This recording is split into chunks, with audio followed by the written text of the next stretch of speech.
environmental consultant. I've spent the last 20-something years doing work that in one way or another results in protection of the state's environment and water resources.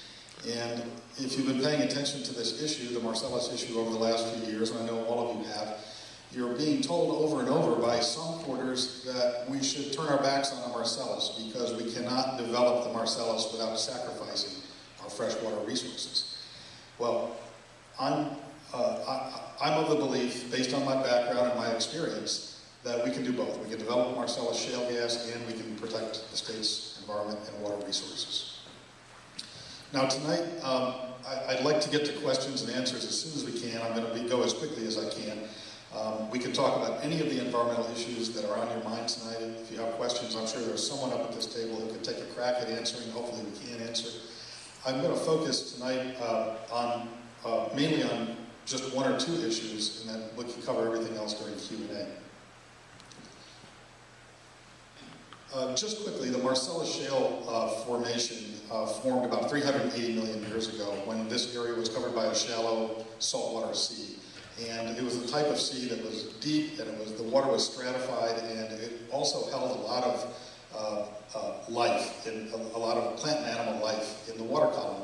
And as those plants and animals went through their life cycle, a lot of organic material sank to the bottom of this sea where there was not much oxygen. A thick layer of organic material built up, and then later thick sequences of other sediment covered it over and created the right conditions for formation of natural gas, kind of a pressure cooker environment of pressure and slow heat. This is the Marcellus footprint in New York here. Outlined in blue is the New York City watershed. I'm showing it here because it is not subject to the supplemental generic environmental impact statement that Tom and John mentioned. And the crosshatched green area is normally considered the fairway here in New York, the most thought to be potentially the most economically productive part of the Marcellus. This is what John was just talking about, the ability to drill multiple wells on a small footprint. And these are a lot of the issues that you've been hearing about. The one I'd like to cover right now with a series of slides is frac fluid migration. And I want to talk about this and emphasize it tonight because in my mind, a lot of the misunderstandings and a lot of the outright distortions that we've been hearing for the last 3 years revolve around frac fluid migration. The idea that the chemical additives used in fracking fluids will somehow move from the Marcellus, where they're injected during the fracking process, up to the shallow drinking water aquifers. And the supplemental generic environmental impact statement spends a good bit of time talking about why that is very unlikely to happen. And I want to try to explain tonight the reasons why that is. This is a frack job that I photographed in Greene County about 2 years ago.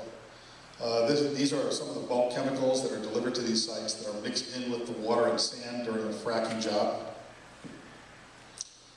And this is one of the major conclusions of the supplemental generic environmental impact statement, at least in the draft that was issued about 1.5 years ago by the DEC.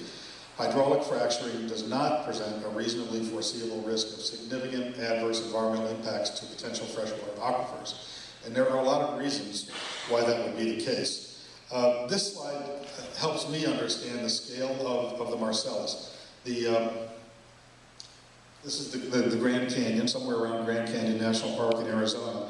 And I'm just showing it because the depth of the Grand Canyon is about the same depth of the Marcellus below the surface here in New York. This being the ground surface up here, and this being approximately 1 mile below the rim of the Grand Canyon. There's the Colorado River. And the Marcellus here in New York would be at about this depth right here at the bottom of that bar scale. So you have a lot of rock separating the Marcellus Shale from the surface, and our freshwater aquifers occupy this thin layer just below the surface right up here. Another depiction showing the depth. It's a little hard to see because the line is so thin, but this line here represents a Marcellus well, and this is where it curves and then runs horizontally through that black layer, which is the Marcellus Shale. So again, you can see a lot of vertical separation between the Marcellus Shale and the freshwater aquifers up here. And this is probably, you've seen some version of this probably. This just represents the multiple steel casings that, and cement that separate the well from the freshwater aquifer. And we can go back and talk about this in more detail later if you'd like. I put together a series of cartoons for myself to go along with the SGIS. Chapter 6 of that document is where they talk about the different factors that prevent frac fluid from migrating upward into the shallow drinking water aquifer. And so this is just my depiction of a Marcellus well, the horizontal part. Up here is the freshwater aquifer that we're trying to protect. And the first factor that I just want to mention is that frack jobs only last hours, and it takes just a few days to frack the wells at a single well pad. And so what we're saying here is that the pressure that exists during that frack job only exists briefly and not for long enough to drive those injected fluids that are being injected down here upward through this column of bedrock almost a mile to the freshwater aquifer. There simply isn't enough time. The other thing is that once you relieve the pressure on that frack job, the well bore itself, the well that you just drilled, becomes a pressure sink. And any injected fluids that you put into the formation do not want to move upward. They want to move back toward that well, into the well, and up to the surface where they can be contained and managed. And this is a picture I'm just trying to show that overlying the Marcellus are low permeability rocks, rocks that would act as a physical barrier to the movement of that fracking fluid if it did want to move up. And conversely, there are other layers that have a lot of porosity that, again, if the fluid did want to move upward, and it probably would not, would absorb that fluid like a sponge long before it could reach the shallow freshwater aquifers. And this is just a depiction of the concept that the rock above the Marcellus, the pore space in that rock is already filled with groundwater. And so any movement of hydraulic fracturing chemicals would be further diluted as they tried to move upward through that groundwater-filled rock. The other concept that comes into play here is that water in the Earth's crust is stratified by density. The saltier the groundwater, the more likely it is to want to sink and not move upward. And so the salty water at depth in the Marcellus would be held there by its density. So those are the things that the SGIS covers, and the reasons why injected frac fluids and chemical additives would not, or realistically would never move up to the freshwater aquifers. This is an interesting graph that was put out last year by Pinnacle, an energy services company. What they did was map, this is in the Barnett Shale in Texas, what they did was map about 1,600 frac stages, frac jobs that were done in the Barnett Shale.